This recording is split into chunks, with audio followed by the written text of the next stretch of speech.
Okay, today we're going to take a look at how to use the USGS Mobile Water Data app. So the first thing we're going to want to do is find it. And the cool thing about this app is you can use it on your phone. It works quite well. We're looking at it on a laptop today. So the first thing you want to do is click on OK. And it's going to ask you to use my location. You say yes. Share my location, you say yes, and then it's going to give you your location. Since I'm in the office on Kings Mountain Road, that's where it's showing up right now. If I zoom out, I can see all the different USGS gauge sites across the Dan River Basin. Some very helpful sites on this map, and these have real-time data. Let's take a look at one of them and you can see what we're talking about. So this is Martinsville Dam, and there is a gauge just below Martinsville Dam. If we click on this icon, it'll bring up the site number, and if you go down to this hyperlink, it'll show you the types of data available. Click on the hyperlink and you can see that you can get the temperature of the water, and this shows you not only Celsius but Fahrenheit on the other side. So you can see from about 60 degrees to about 40 degrees is where this graph is at, and that's the water temperature at the gauge below Martinsville Dam. If you back on up, you can see the discharge in cubic feet per second. This is a very helpful gauge for people that like to paddle or fish, or even going out and checking water quality data. You can see this graph goes from 50 cubic feet per second up to 700 because the river is not dropping below 50, and it is not getting higher than 700.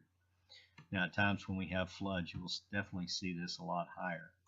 What's happening in this graph is the water is coming down from Philpott Lake and backing up behind the dam, and then they are releasing it up to 700, and then when they shut it down, it lets the river drop back down to 50 CFS, and then as the water spills over the dam, it comes up a little bit.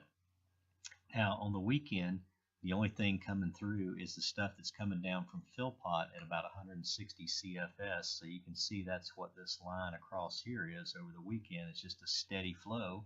And then today they've released the backed up water again and got it up to 700. Then it'll drop off about 2 o'clock and drop back down. And we'll go through the same cycle again. So very handy data. If you back all the way up to the map again, there's some other useful USGS sites on here. One that I use quite frequently is this one up here at Philpott Lake. There is a gauge here that is the river gauge that will give you all the same information that we just looked at. This gauge is for the lake. If you click on there, you can see that it will show you temperature of the air in degrees Fahrenheit and Celsius, and it will also give you precipitation totals, which is very helpful when you're doing your water quality data and filling out your paperwork. And you can see the precipitation on the side here and the dates on the bottom.